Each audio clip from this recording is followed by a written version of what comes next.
Has life been lifing? I know you've heard that statement. I get it. As CEOs and entrepreneurs, we're building the business, but life is happening behind the scenes. And I get it.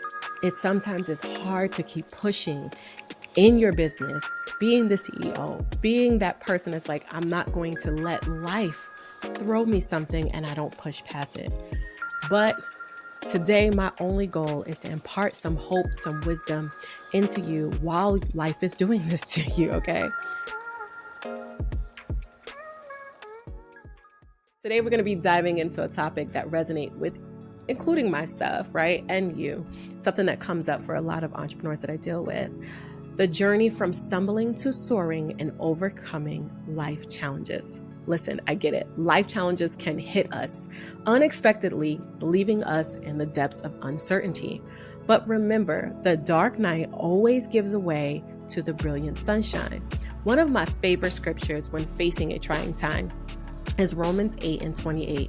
It assures us, and we know that all things God works for the good of those who love him. So I just want to share a personal story that has deeply impacted my journey while dealing with this. A few years ago, I faced a business setback. Just going to keep it real, right? Anyone that tells you that business is always beautiful, they're lying to you.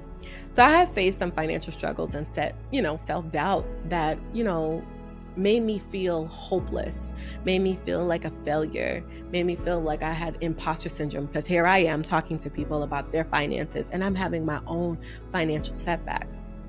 But within those challenges, right, there's something that's beautiful in the process. And I want you to hold on to the process because that's where the beauty truly is. So within those challenges, I found my greatest lesson, and it fired something within me to rise. One of the things that I've heard in many, many years is a wisdom that I want to impart to you is embrace your challenges as stepping stones towards your purpose. Every stumble is an opportunity for you to learn, grow, and evolve. In that moment of darkness that I was facing, I leaned on my faith. I sought out guidance. I discovered that vulnerability is the path to strength. One of the quotes that I love by Maya Angelou, when she once said, "You may encounter many defeats, right? But you must not be defeated." These words echoed the truth that adversity doesn't define you, it refines you. And that's the sweet spot, the refining who you are, refining that situation does not make you, it does not break you, it only enhances the process. Remember, I said earlier, there's beauty in the process, okay? So some of the things like in the Bible that has helped me, while I feel like the Bible is the greatest tool that you ever have in life. And so I just want to give you a biblical perspective. In James 1, it teaches us to consider it pure joy, my brothers and sisters, whenever you face trials of many kinds, because you know that the testing of your faith produces perseverance. And here's the thing, right? We talk about faith in such a sweet little space. Like, I have faith. But do you have faith when you're discouraged? Do you have a circle of people that when you lose your faith, they can speak to the faith? That's what I want to be for you today, right? Yes, I talk about entrepreneurship. Yes, I talk about pricing strategies. Yes, I talk about finances. But I also know that on the other side of that CEO, that entrepreneur, right, that's birthing something in them, you will lose hope. You can lose hope. And so I just want to be a beacon of that. So I want you to embrace the challenges with a heart of gratitude. Transform your perspective, right? My perspective was all off. It was all jacked up, okay?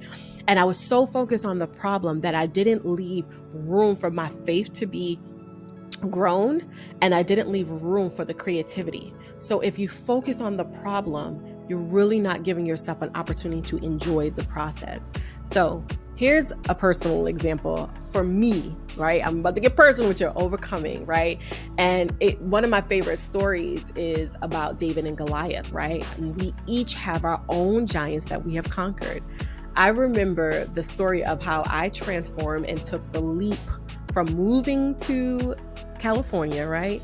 And that was a giant for me. I had never been to the West Coast at all. And I literally left not a great relationship. I left everything that I known, family, friends. I had built a great business there, right? I worked at a great salon and had a great freelancing on the side. I had great clientele, making great money. But I had hit a wall, right? A brick wall, like I call it. And it broke me. And I realized that I hadn't dealt with my mother's death. Yes, you're making the money, but life is going to life.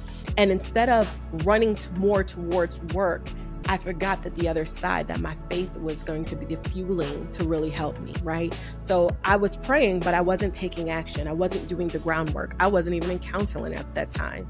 But that brick wall was the catalyst for where I am today, right?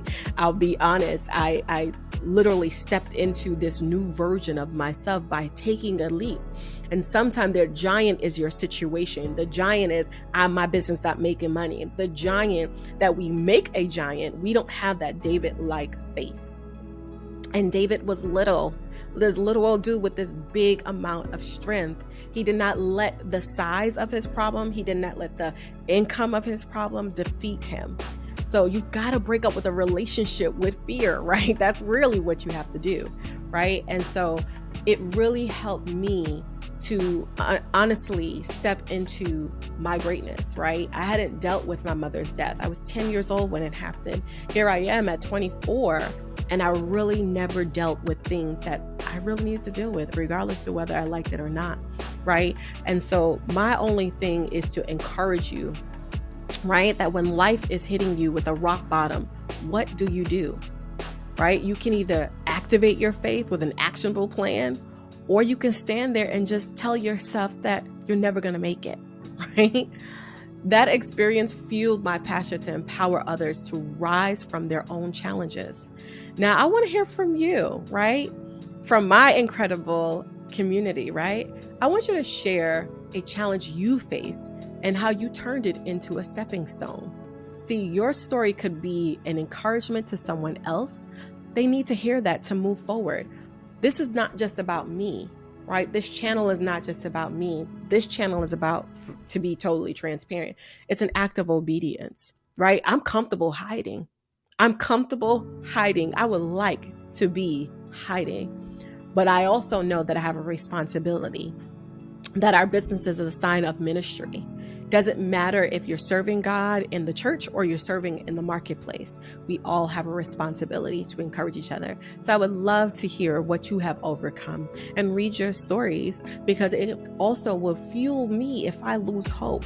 So I just want to take the time to thank you for joining me, right? And if you found this helpful, or it resonated with you, or you know someone that needs to be encouraged in this way, then definitely share this with them. Okay? Remember, challenges they're not a roadblock. They're stepping stones on your path to success. And like I said, if you found this helpful, help me out. Hit that thumbs button, hit subscribe, and share it with anyone who needs a reminder of their resilience. If you're tuning in me for the first time, I am Angelica Prather. I talk about pricing strategies. I talk about positioning your business, but I also talk about encouragement and giving you a sound of hope, okay? As we conclude today, always believe that every challenge you face is an opportunity to soar higher. This is Angelica Prather signing off, and with a heart full of faith, strength, and unwavering belief in your abilities to overcome. Until next time, keep rising. See you later.